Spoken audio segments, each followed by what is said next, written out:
Hello students, good morning. कैसे हो? आपके स्वस्थ जीवन की कामना उस परम सत्ता से। हम अध्ययन कर रहे हैं हमारी पाठ्य पुस्तक व्याकरण के टॉपिक समास का। अब तक हमने अध्ययन किया है बहुब्री समास तक का। आज हम करेंगे कर्मधारी और द्विगु समास के विषय में। कर्मधारी समास जिस समस्त पद का एक पद विशेष्य और एक पद विशेषण होता है। विशेष्य किसे कहते हैं? जिसकी विशेषता बताई जाती है। और विशेषण संज्ञा सर्वनाम की विशेषता बताने वाले शब्दों को विशेषण कहते हैं। जिस समस्त पद का एक पद विशेष होता है और एक पद विशेषण होता है, जैसे नील गाय। नील विशेषण है, गाय विशेष्य है। महात्मा, महान है जो आत्मा, आत्मा की विशेषता महान। महाविद्यालय, विद्यालय की विशेषता है महा, बड़ा। कृष्ण सर्प है, सर्प की विशेषता काला, कृष्ण। नील गगन, गगन की विशेषता नीला। सज्जन, जन की विशेषता सत्य, सच्चा है, सत्य है जो जन। कर्मधारी समास जिस समस्त पद का एक पद विशेष होता है, एक पद विशेषण होता है, उसे कर्मधारी समास कहते हैं। द्विगु समास जिस समस्त पद का पहला पद संख्यावाचक होता है, संख्यावाची होता है। जिस समस्त पद का पहला पद संख्यावाची होता है उसे द्विगु समास कहते हैं। पहला पद संख्यावाचक होता है। चौराहा, चार राहों का समूह। दोपहर, दो पहरों का समूह। चौमासा, चार मासों का समूह। तो जिस समस्त पद का पहला पद संख्यावाचक होता है, शताब्दी, सप्ताह, अठन्नी, चवन्नी, दो मुहा, ये सब द्विगु समास के उदाहरण हैं। द्विगु समास जिस समस्त पद का पहला पद संख्यावाची होता है उसे द्विगु समास कहते हैं। एक बार सभी विषयों के सभी समास के विषय में जानते हैं। हमारा पहला समास अवयवी भाव समास। जिस समस्त पद का पहला पद अवयव होता है, प्रधान होता है और समस्त पद मिलकर अव्यय का काम करता है, अवयवी भाव समास कहलाता है।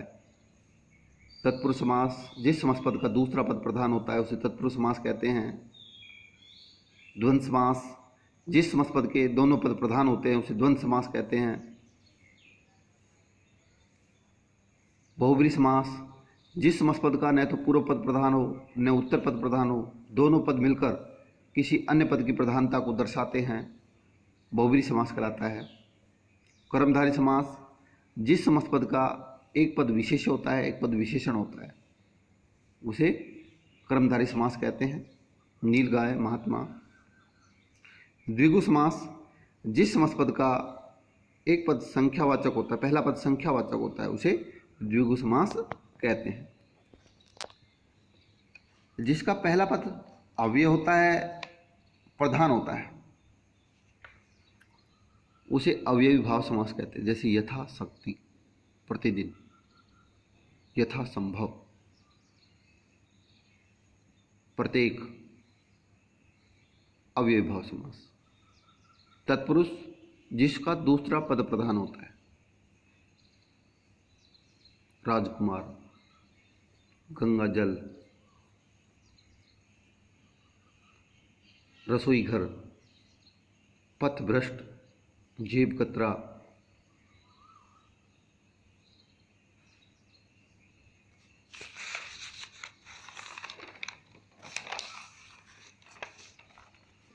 द्वंद्व समास जिसके दोनों पद प्रधान होते हैं, सुख दुख, लाभ हानि, जय पराजय, घी शक्कर। बहुब्री समास जिस समस्त पद का न तो पूर्व पद प्रधान हो न उत्तर पद प्रधान हो और दोनों पद मिलकर किसी अन्य पद की प्रधानता को दर्शाते हैं, बहुब्री समास कहलाता है।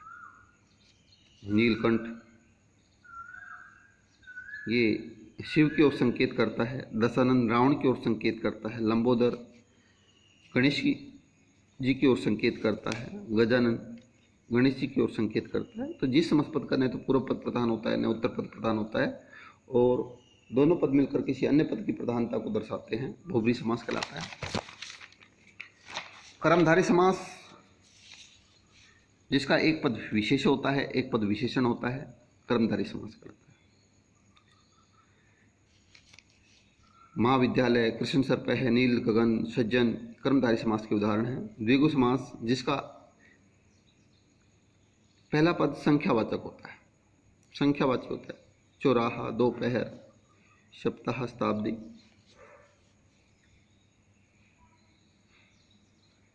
इन समासों को अपनी फिर नोटबुक में करना है, इनके उदाहरणों को अच्छी तरह स्मरण करना है। एक नई टॉपिक के साथ फिर मिलते हैं। धन्यवाद।